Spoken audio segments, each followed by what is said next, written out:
Storage Wars stars, and we're there now. 500. Go ahead. Storage Wars stars been on 550 here. abandoned lock and key. 550. Now their Take it out. own What are you lives thinking? was You want to go abandoned. 5? One star suffered 2 heart attacks and lost everything. Another got arrested for domestic violence. A third was nearly killed in a motorcycle crash. Some went from TV fame to driving delivery trucks. Others built secret empires worth millions. The truth about what happened to these reality stars is darker than any episode they ever filmed. Daryl Sheets. Daryl Sheets was known as a gambler on Storage Wars, always chasing big wins and high risks. But after leaving the show in 2017, his real-life story took a turn even more dramatic than anything fans had seen on screen. It all started quietly behind the scenes. For 3 months in early 2019, Daryl had been feeling off. He kept it to himself until his body finally gave out. He suffered not 1 but 2 heart attacks. At 60 years old, he was suddenly facing something far worse than a bad storage unit. A fight for his life. The diagnosis was brutal.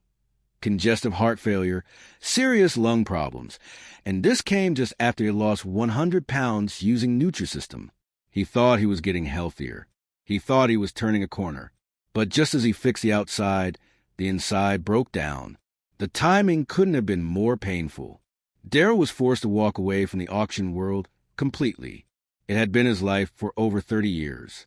Now, from a hospital bed, he posted a raw message on Instagram. He told fans he'd had a mild heart attack. He told them about the hidden illness, the emergency surgery, and the terrifying reality he was facing. He said the experience changed everything. It made him rethink his entire life.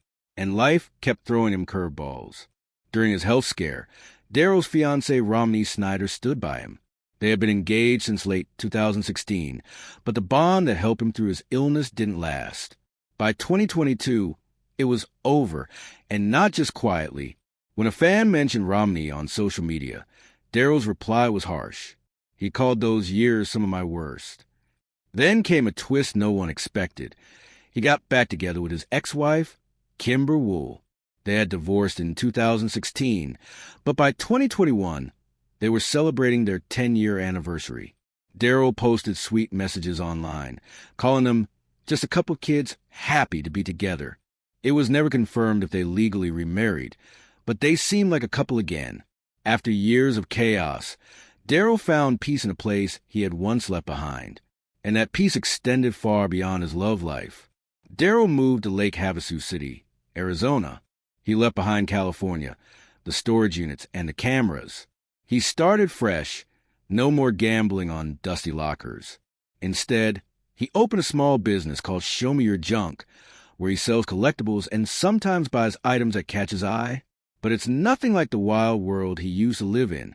Daryl used to be the guy who scored 4 Picassos in 1 unit, the guy who once found the world's most valuable comic book stash. Now he's a man who shares peaceful photos from the lake and writes just loving life. He spends his days with his new girlfriend, Patty Rich. She owns vineyards and restaurants. It's a different world, a quieter, calmer one, and Daryl seems happier there than he ever was in the chaos. Barry Weiss. Barry Weiss was never about chaos. He was always a collector. Quirky, cool, different. He left Storage Wars in 2013 when the show was still huge. Most people would have stayed for the fame and money, but Barry didn't care. He wanted to quit while he was on top. He wanted to go back to what he called being a professional slacker. That decision surprised everyone. But Barry wasn't done with TV just yet. In 2014, he launched Buried Treasure. It only lasted 8 episodes. The next year, he came back with Barry Strikes Back, which ran for 10. After that, Barry disappeared from the spotlight until something terrible happened.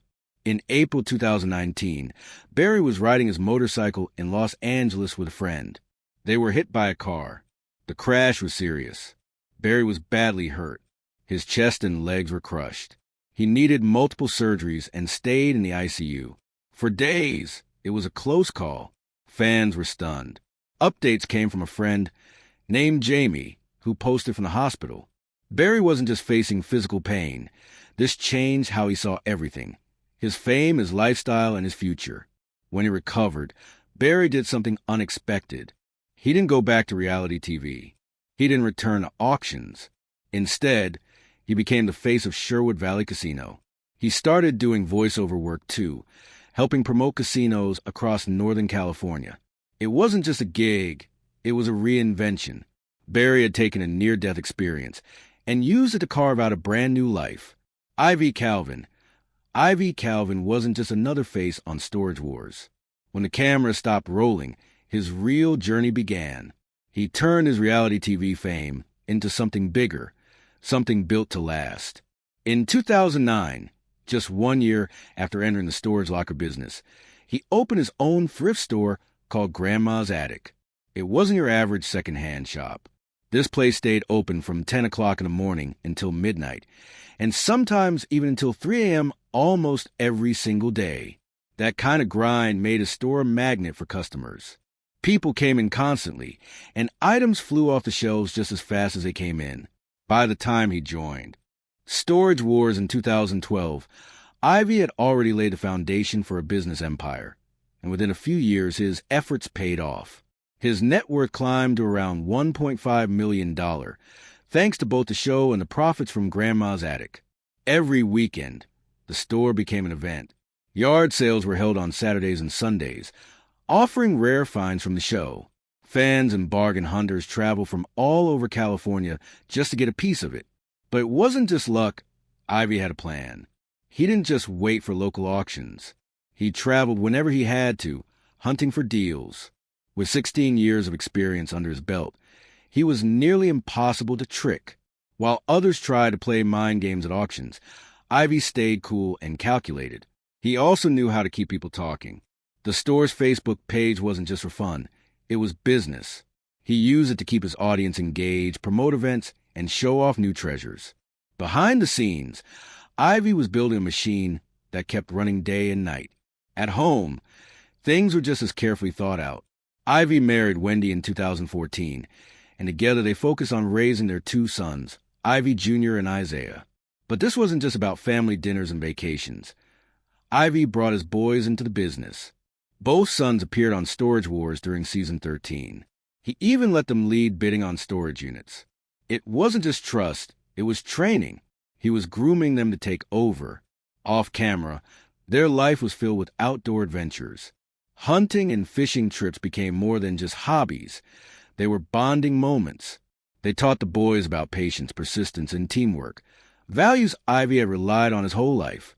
The lessons from the wilderness mirrored the lessons from the business world. Ivy wanted his sons to be ready for both. Before any of this, Ivy had lived a completely different life. In 1995, he played arena football for the San Jose SaberCats. He ran for 75 yards, scored a touchdown, caught a few passes, and made 4 tackles in just 7 games. Later, he even tried his hand at MMA. Those sports shaped how he thought, how he competed, and how he stayed tough when things got hard. That mental strength carried over into every bid he made and every decision he took as a businessman. Despite his fame, Ivy never let the spotlight get too bright. Yes, he posts about cool items like Star Wars collectibles and Baby Yoda merchandise, but he doesn't overshare. His wife, Wendy, keeps a low profile. The one major public appearance she made was with him in 2014 at the Reality Wanted Awards. That's it. Everything else kept private. Ivy had seen what fame could do. He chose to keep control. Dave Hester. Dave Hester took a completely different path after Storage Wars. In 2012, he turned the whole reality TV world upside down with one move, a $3.75 million lawsuit against A&E. His claims were explosive.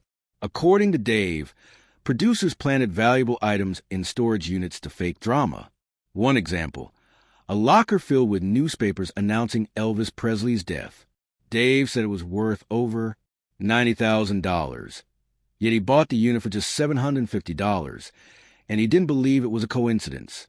He claimed producers were staging everything, down to luxury cars and entire lockers full of treasure. Worse, he said they were even giving money to other buyers so they could win auctions they normally couldn't afford. When Dave pushed back and said it felt illegal, they fired him just like that. He said he couldn't be part of something fake, and he took them to court. At first, things didn't look good. A judge tossed out the claims in 2013, but by September, a different judge allowed the wrongful termination part of the case to move forward. The lawsuit dragged on for nearly 2 years before finally settling in 2014. No one knows the exact terms, but A&E stood by their position. They never staged anything. Once the dust settled, Dave disappeared from TV. But he didn't quit auctions. Instead of chasing more fame, he went back to basics. He organized real storage auctions across California. No cameras, no catchphrases, just the sound of an auctioneer calling out bids. In 2023, he held a major event in San Luis Obispo with over 75 units on the block. Most people there didn't even recognize him, or if they did, they didn't mention his TV past. But the real world wasn't as glamorous. In 2020, Dave ran into serious trouble. He paid nearly $12,000 for a storage unit that Public Storage later said should never have been sold. The original renter had already paid their bill, but the system didn't update. Dave fought back, demanding either the unit or a refund. Public Storage refused. The case went to court. Dave lost. Not just a unit, but the money and the legal costs too. For someone rebuilding after TV, it was a brutal hit. Through it all, Dave stayed silent about his personal life. He married Donna Hester, but how they met remains a mystery. They have a son, but he stays out of the public eye. Dave made a clear choice. After everything that came with TV fame, he wanted peace. The Hesters didn't turn their lives into content. They didn't chase social media deals. They focused on home, on privacy, on keeping life steady. Brandi Piane and Jared Schultz. Brandi Piane and Jared Schultz were once seen as reality TV's power couple. Fans watched them argue, laugh, and hustle through dusty storage units on Storage Wars for years.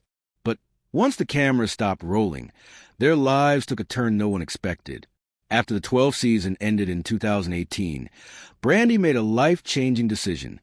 She ended her long relationship with Jared, but she kept it quiet for nearly 3 years. No one knew they had split. Then in April 2021, during the show's return, the truth came out. Brandi later described that relationship as a very difficult situation. She said she had lost her identity for many years, and fans were shocked. Behind the scenes, her life wasn't what it seemed. Things became even more serious in April 2021. That month, she ran into Jared at a bar in Orange County. It should have been just another night out, but it ended in violence. Brandi asked him to leave. Instead, he shouted and pushed her twice. By the time police arrived, Jared was gone, but the damage was done. The district attorney charged him with misdemeanor domestic violence. This wasn't just a celebrity breakup. It was something much deeper and darker. Brandi also opened up about raising their 2 kids, Cameron and Peyton, mostly by herself. She said she was already doing it alone before the split. "I did a lot on my own anyway," she said during a Facebook live chat. She has full custody now. "It's the scary dad voice in the background that we're missing," she added. But even with all the pain, Brandi moved forward. She launched a YouTube podcast called Happening Now with Hammer. She found a new partner, Clifford Beaver, and recent reports in May 2025 suggest marriage might be on the horizon. From feeling invisible to taking control of her life, Bry's transformation has been nothing short of remarkable. Jared's story went in the opposite direction. After 2019, he was no longer a regular on Storage Wars. His only return was a brief appearance in 2021, but the vibe had changed. He and Brandi kept their distance, and viewers could feel the tension. That same year, the bar incident shook everything. Jared denied the claims, but he left the scene before police arrived. Fans who once saw the couple as funny and loving were stunned. He had been on the show since 2010 and even starred in a spin-off called Brandi and Jared. Married to the job in 2014, but by 2021, his reputation had crumbled. After his exit from television, Jared stayed quiet. No more shows, no interviews. Instead, he focused on a new business. He now owns Rush Bar and Grill in Lake Forest, California. It's a big shift from reality TV fame. Social media hints that he's dating someone new, but he hasn't said much about the split or the charges. His old business, the Now and Then thrift store, didn't survive either. The Long Beach branch closed in 2016 because it never made a profit. What started as a fun, flashy TV duo became a cautionary tale. Brandy rebuilt her life. Jared stepped away from the spotlight. Dan and Laura Dodson became household names thanks to Storage Wars. But their story is much bigger than just reality TV. Long before the cameras started rolling, Dan had been working as an auctioneer since 1983. When he met Laura in 1996, she wasn't just his future wife. She became his business partner, too. Together, they built American Auctioneers into a powerful auction company. They didn't just stop there. Their company took on everything from storage units and estates to business inventories and legal foreclosures. On average, they handled 2 auctions a day, 6 days a week. It wasn't just a job. It was their life. But that life nearly came to a sudden end on June 16, 2014. In the early hours of the morning, Laura noticed something wasn't right. Dan was mumbling strange things in his sleep. By 7:30 a.m., he was awake but confused, seeing double and feeling dizzy. Then, after a shower, he collapsed. He stopped breathing. Laura immediately called 911. The operator gave her CPR instructions, and she followed them without hesitation. Paramedics rushed Dan to the hospital. Doctors told Laura that Dan had suffered a double brain aneurysm. His chance of survival was between 4% and 20%. Surgery had to be done right away. Somehow Dan pulled through. Recovery took time. It was slow and painful, but Dan was determined. He pushed through months of therapy just to get back to doing what he loved. Auctioneering. That health scare changed both of them. They became more focused on family, more grateful for each moment, and even more committed to the business they built together. In 2015, they took their work online by acquiring StorageAuctions.net. That move brought them into the digital auction world, covering listings across the U.S. and Canada. Their timing was perfect, catching the rise of online bidding. Laura's net worth, estimated at $4.5 million, reflected the success they'd earned not just from Storage Wars, but from years of hard work in the auction world. It's no wonder. Examiner.com once said, Dan and Laura Dodson inspired Storage Wars. Without them, the show might never have existed. But life didn't stop throwing punches. In September 2020, their son Garrett was shot in the chest in Arizona. The Dodsons were devastated. But once again, the family pushed through. Garrett survived. He recovered. And now, he shares glimpses of his new life online. Photos of fast cars, boats, and skiing adventures. It's clear that he too has inherited his parents' strength. All these challenges only made the Dodsons more determined to give back. They began donating their time and auctioneering services to charities, especially those helping children and supporting education. One of their biggest charity events took place in August 2019 aboard the USS Zumwalt destroyer, helping raise funds for the U.S. Navy. Just a few months later, they hosted another major event at Real Housewives star Kyle Richards' home. That one raised over $100,000 for charity. It was even filmed by Bravo TV. Renee and Casey Neota started out as familiar faces on Storage Wars, but they didn't stop there. While most of the cast faded when the show slowed down, Renee and Casey took a very different route. They used the attention they got on TV to launch something much bigger, something digital, and that decision changed everything. It began while they were still on the show. Instead of just focusing on storage units, they turned on their cameras and brought the audience behind the scenes. They posted videos on their YouTube channel, Bargain Hunters Thrift, showing the items they found, the deals they made, and even bits of their personal life. That channel grew fast. Over 192,000 people subscribed. Their videos about thrifting and storage finds started earning serious money. In fact, Renee's net worth grew to $1.5 million, not from TV, but mostly from online sales and digital content. While other cast members were still hoping for another season, the Neotas were building a new kind of business. They hired employees to list their items on eBay. It wasn't just a side hustle, it was a full operation. Renee had actually been selling online since 1995, long before social media exploded. He was already ahead of the curve. One of their biggest and boldest moves came in 2021. That's when they closed their physical store in Poway, California. It had been running for over 10 years and was 7,000 square feet. But when their lease ended, they didn't renew it. The store wasn't failing. It was a choice. They wanted to go fully digital. Fans were stunned, but looking back, it was a smart pivot, especially with Storage Wars heading toward cancellation. Their online presence wasn't just about sales. It also became a place where they shared raw personal moments. After a 2019 robbery at their store, Renee posted a heated video. Thieves had taken rare coins and baseball cards. He was furious. He warned future burglars that he was armed and wouldn't hesitate to protect his property. It was a side of him fans hadn't seen before on TV. He had seemed measured. Online, he let his guard down. Their videos also opened a window into their marriage. When Casey started appearing less on the show in 2016, fans assumed there were problems. Rumors about divorce began to spread. But the couple shut those down through their content. They talked openly about the challenges of working together, raising their daughter Tatiana, and handling fame. It was messy, honest, and real. Then came something unexpected. In March 2024, their YouTube uploads stopped completely. Their social media stayed active, especially Instagram, where they still share glimpses of thrifting and family moments, but their main content hub, YouTube, went quiet. Fans began speculating. Were they planning to return TV a new business, or did something personal happen? The timing raised even more questions. Around the same time, Storage Wars was officially canceled. Maybe they were planning their next chapter. Maybe they had something bigger coming. Or maybe they just needed a break.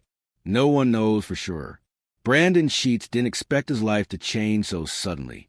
One day, he was a familiar face on Storage Wars, bidding on dusty units beside his dad. Then in 2016, everything stopped. After 9 seasons and 163 episodes, he was fired. No warm goodbye, no send-off, just a quiet exit followed by a bitter post on social media. He said A&E dropped him for budget reasons, yet they still followed him online, still wanted free content from him. Fans were stunned. Brandon had been there since the very first episode, back in 2010. They called him a side bet, the young guy backing up his dad, Daryl, the gambler Sheets. But suddenly, he wasn't part of the show anymore. It hit hard. A&E decided to keep Daryl, the bigger character, and let Brandon go. It wasn't just a job. It was his identity for nearly a decade. So what now for Brandon? It meant starting over from scratch. He moved to Queen Creek, Arizona. No more cameras, no more bidding wars. Instead, he got his real estate license and joined Keller Williams. Then in 2022, something even more surprising happened. He picked up another job driving for UPS. From reality TV fame to working 2 jobs in real estate and logistics. It wasn't glamorous, but it was honest work, and it paid the bills. Brandon's personal life shifted too. He married Melissa in 2015. They'd already welcomed their daughter Adeline in 2011, and in 2019, their son Ledden Shaw was born. Online, Brandon poked fun at his new suburban life. He created a mini parody show called Average Middle Class Life, mocking MTV Cribs. No mansions or gold chains, just pancakes, barbecue chicken, and jokes about fatherhood. The fame was gone, but the humor wasn't. Then, in June 2024, tragedy nearly struck. Brandon survived a serious car accident. It could have ended his story right there, but he pulled through, just like he had when the show ended, after his dad's own health scare. Heart attack and heart failure in 2019 probably added even more urgency to Brandon's new path. Family came first now. Fame was no longer the goal. Today, his net worth is around $300,000, not flashy but solid, and it's all built from real work, not TV drama. Kenny Crossley took a different route. He used Storage Wars as a launch pad. Born in 1973 in Mississippi, he was already in his 40s when he joined the show, a former sheriff's deputy turned storage hunter. But no one expected what came next. Kenny didn't just chase abandoned lockers. He built an empire. His biggest shock? Music. For more than 12 years, he's been making beats and producing tracks under names like Kenny Dit and Dual Personality. He's worked with underground artists like Little Daddy. Music wasn't just a side gig. It became a serious part of his life, and somehow he balanced it with TV and everything else. Kenny also turned Uber into a money-making machine, not just through rides, through content. His series Kenny's Uber Adventures went viral. He filmed his rides, reviewed food, and posted it all online. While driving, he was also building a YouTube audience. He even reviewed Costco hot dogs and apple fritters during shifts. It was smart. He got paid for driving and for content. One job fed another. Then came the merch. Kenny Dit shirts sold online for $25 each. He also became the self-proclaimed Pralin King, running a small business selling Southern sweets. His clothing store, his food content, his music, all added up. By 2021, his net worth hit $2 million. Not bad for someone who started out managing a storage facility. Mary Padon faced a rougher path. When the show went on pause in 2019, she was in a tough spot. Her store, Mary's Finds, had been a fan magnet in Texas. People loved her style, turning old junk into beautiful home pieces. But with no show and global events slowing everything down, foot traffic dried up. In 2020, she shut her shop. That could have been the end, but Mary pivoted fast. She moved everything online. Fans followed. When she listed vintage items online, they sold out in minutes. Her television fame now worked in the digital world.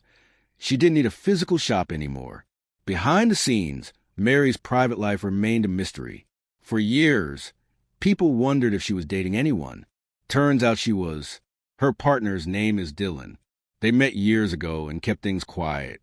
He even appeared on Storage Wars in 2017, but no one knew they were a couple.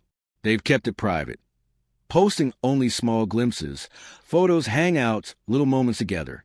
It was rare for someone in the public eye, but it worked for Mary. Then came something no one expected. Kenya. Mary got involved with Ubuntu Life, a nonprofit that helps kids with neurological conditions and supports local women through fair trade crafts. She didn't just donate money. She helped design products.